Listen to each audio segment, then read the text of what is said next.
안녕하세요. 오늘은 우주 탐사 기업이죠. 인투이티브 머신스, 티커 LUNR의 최근 행보를 좀 깊게 파헤쳐 보겠습니다. 네. 이 회사가 최근에 대규모 자금 조달 계획을 발표했는데요. 이게 단순히 돈을 모으는 것 이상의 의미가 있어 보여요. 맞습니다. 특히 요즘 같은 때 민간 우주 기업들이 어떤 금융 전략을 쓰는지 보는 건 참 흥미롭죠. 그렇죠.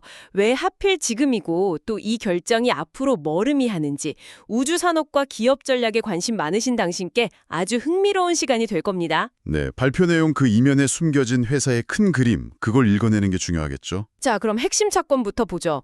2025년 8월 발표인데 2030년 만기 전환 선순위채 발행, 규모가 약 2억 5천만 달러, 옵션까지 하면 최대 2억 8,700만 달러 정도 된다고요. 네, 봤습니다.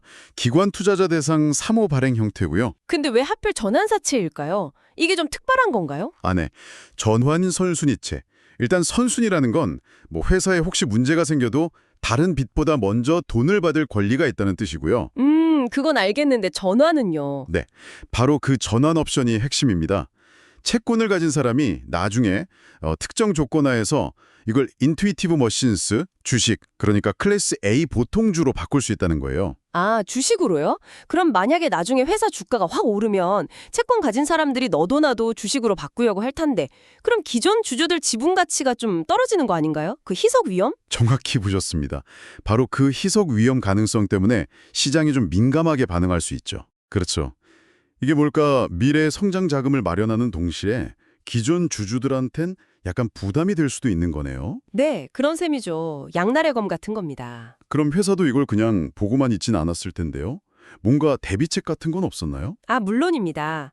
회사도 그걸 알고 capped call transaction, 우리말론 상한 콜 해지 계약을 같이 한다고 했어요. 상한 콜 해지요. 좀 어려운데요? 네, 용어는 좀 그런데 간단히 말하면 나중에 실제로 주식 전환이 일어날 때 주식 수가 갑자기 너무 많이 늘어나서 주가가 희석되는 걸 좀 막아주는 장치라고 보시면 돼요. 일종의 보험이죠. 아하, 완벽하진 않아도 위험을 관리하겠다 이런 거군요. 네, 그런 노력의 일환입니다. 근데 또 궁금한 게 있어요. 제가 알기로 2025년 6월 말 기준으로 현금도 꽤 많았다고 들었거든요. 3억 4천만 달러 넘게요? 맞아요. 현금성 자산이 꽤 있었죠. 그런데 왜 또 이렇게 큰 돈을, 그것도 전환사채로 조달하려는 걸까요? 이건 좀 공격적인 행보 아닌가요? 네, 상당히 공격적인 전략으로 해석될 수 있습니다. CEO 스티브 알테무스가 직접 밝혔듯이 이 자금은 단순히 운영 자금으로 쓰려는 게 아니에요. 그럼요? 전략적인 인수합병, M&A, 미래 우주시장 확장, 특히 데이터 서비스나 국가안보 분야 같은 새로운 성장 동력을 확보하는 데 집중적으로 쓰겠다는 겁니다. 아, 그러니까 현금이 있어도 더 큰 성장을 위해 미리 실탄을 확보하겠다. 그렇죠. 지금 탈착력 성공 같은 성과를 발판 삼아서 앞으로 우주 인프라, 기술, 데이터 시장에서 확실하게 주도권을 잡겠다는 의지를 보여주는 거죠. 장기적인 그림을 그리는 겁니다. 의도는 알겠는데 시장 반응은 좀 차가웠던 것 같아요. 발표 직후에 주가가 거의 10% 가까이 떨어졌잖아요. 네, 그랬죠.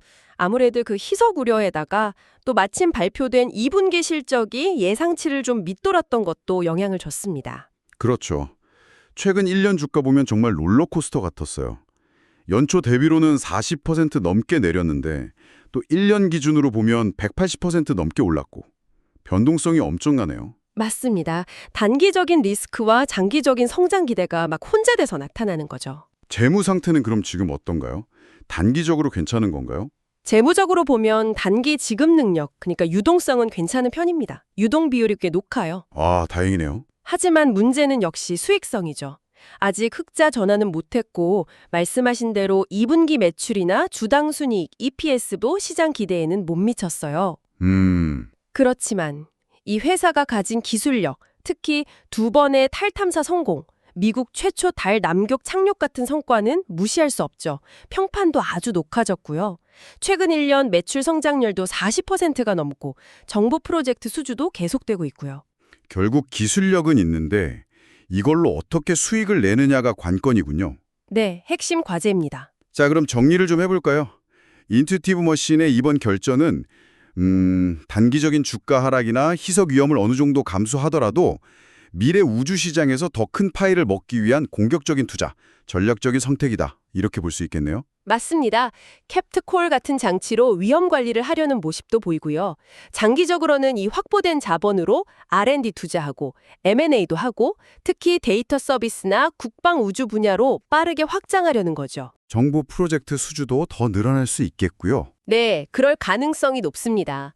다만 이런 계획들이 정말 실적으로 또 성공적인 사업 확장으로 증명되어야만 주가가 제대로 다시 평가받을 수 있겠죠. 그리고 전환 시점의 희석 리스크는 계속 지켜봐야 할 변수고요. 결국 미래를 향한 과감한 베팅인데 당신께서 보시기엔 이 베팅 성공 가능성이 어느 정도라고 생각하세요? 이 모든 상황이 당신의 관점에서는 어떤 의미로 다가오시나요? 글쎄요, 성공 가능성을 점치긴 어렵지만 한 가지 더 생각해 볼 지점이 있습니다. 어떤 걸까요? 이들이 확보한 자금, 달에 직접 갈 수 있는 능력, 그리고 입증된 기술력, 이걸 가지고 공식적으로 밝힌 분야 외에 혹시 우리가 전혀 예상 못한 새로운 시장이나 파트너십을 열 가능성은 없을까요? 예를 들면요. 예를 들자면 달 자원 탐사나 활용고가 직접 연계된 완전히 새로운 비즈니스 모델 같은 거 말이죠. 이런 상상을 해보는 것도 당신에게 꽤 흥미로운 질문이 될 겁니다.